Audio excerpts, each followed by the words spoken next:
Hello mga ka-legit Daver Cards, Miss Maha Salvador. Abay, meron po mga bagong nire-recruit na mga sikat na lab team.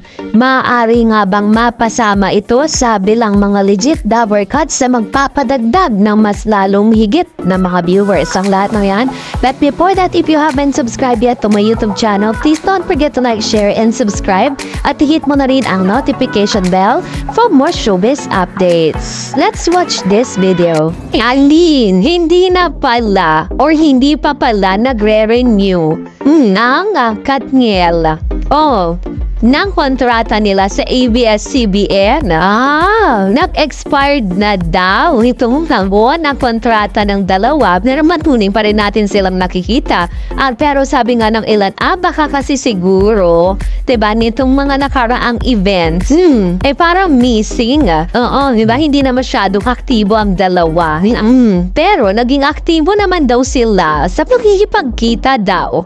Halin Maha Salvador at kay Rambo Nunez. So, nangangahulugan kaya ito mga ng alin? Diba nangangahulugan daw na para bang itong si Maha Salvador habang may anino dun sa labas na nakikita kong nadono sa kaya, sino itong anino na to? Sino kaya siya? Diba? Bakit kaya hindi na niyo di yun na nga. Nangangahulugan daw ba na ito na kasi kamakailan nagbakasyon yata na magkakasama pero mukha daw yatang may offer ang Maha Salvador sa Katniel na mapapunta sa kanilang artist agency. Teka Mare, magkakasama sila nagbakasyon sa IF. Well, ang nasagap ng aking chika parang somewhere in Switzerland. Correct me if I'm wrong. Yun lang para bang kamakailan lamang na hindi ba na nagbakasyon Kemeruta. Pero yun na nga daw, parang iniinganyo ngayon ni Maha Salvador na pumirma sa kanilang artist agency ng pagmamayari nila na kanyang asawa na si Rambo Nunez Katniel since nag-expired na nga daw ang kontrata nito. Hindi natin alam kung alam mo yun, nag-renew na nga bang ABS-CBN or parang tipong pero sa ngayon yun ang nasagap nating chika na para bang nag-o-offer ang Maha Salvador. Parang ganyan din daw kasi yung ginawa niya kay Miles Ocampo. Diba? Alam mo Mare, sa totoo lang nga, kapag lumipat ka sa sa pamunuan nitong si Rambo Nunez at saka ni Maha Salvador, in fairness sa aalaga nilang karir. Correct, hindi. May mga project ang mga kung parang sinusulot ba ng Crown Artist Management Incorporated na pagmamayari nga nila Maha Salvador at Rambo Nunez ang Katniel.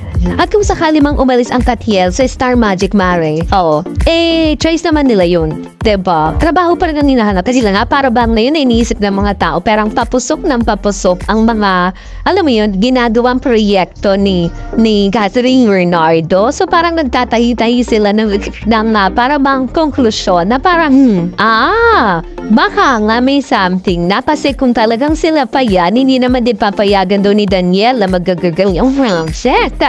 Diba? To the next level na yung kanyang career. Diba? Yung mga ganun level. Pero yun na, ulitin natin, wala pa nagbibigay ng konfirmasyon tungkol sa dalawa na kung talagang sila ba ay nag-period na ganun keme. Ngayon, yun lang ang nabalitaan nga natin na nag-end ang contract nila with ABS-CBN. Mamaya, na hindi pa inagos. Imposible namang hindi nila ayusin kasi diba, kumaga A-lister artist nila yan diba na nakapalopa? Kabilang pala sa mga A-lister talaga, their Star Magic. Etong din si Andrea Brilliabgas na nauungay sa kanila.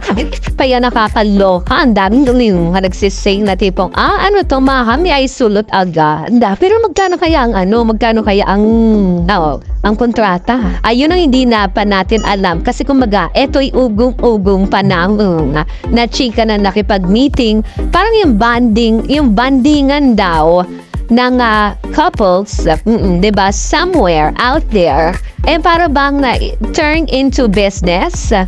Ganon. Alam mo, ang ganda kasi kung sakaling si Maha ang maghawak sa kanilang karera, alam ni Maha kung anong gagawin niya dahil una sa lahat artista siya eh. Correct, diba? Diba? Na parang tipong alam na niya kung ano yung mga kailangan, ano yung dito, ano yung, well, sa bagay, wala naman din masama if ever. Then wala pa naman din hinawakan ng Crown Artist Agency. So far, ng mga artista, or Crown Artist Management Incorporated, ayan, I stand corrected. Yan, na wala pa silang hinawakang artista na, alam mo yun, lumaylay ng pwesto na. Si Jan ba may show parang hanggang ngayon? May alam ko, under, ano na rin siya, yung Crown Artist, diba? Kasi feeling ko siya yung pinakamalaking nahawakan nila so far. Diba? Na nakakalo, box office artist, ako or niya, diba? Eh kung lilipat ang Katniel sa kanila, marami magsusunuran dyan. O, diba? For sure yan. Pero, yun na, hanggang ngayon ay conclusion pa din. Dahil for sure naman, hindi pa babayaan ng ano yan, ng ABS-CBN. Kasi nga, kung bagay, di sila iniwan ng Katniel nung panahon talagang dumauslo sila pang manang halos left and right ang offers, diba? At saka alam natin, Mare, na itong Katniel, isa sila sa, sa couple ng, ng ABS-CBN na talagang lumaban para sa correct, sa prangkisang, diba? Sila yung mga nanindigan. Ayun, tumindigan. Nanigas. Ay, nanindigan. Yun. Nanigas.